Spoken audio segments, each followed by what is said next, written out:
Hello everyone, in today's video I'm gonna show you how to scale and change the layout to make the icons bigger and the text as well on your Windows 10.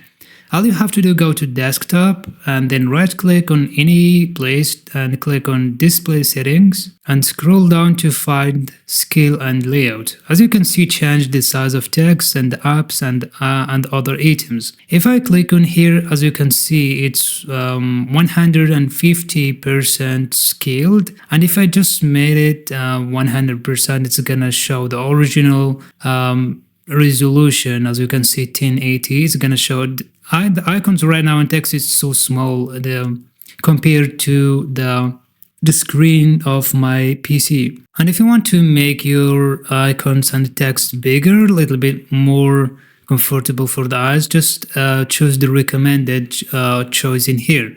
I'm gonna choose the recommended. As you can see, it becomes closer and bigger to the screen, so it's gonna appear more clearly and comfortable for the user. And if you find this video helpful, don't forget to give it a thumbs up and subscribe to our channel. Thank you for watching. See you next time.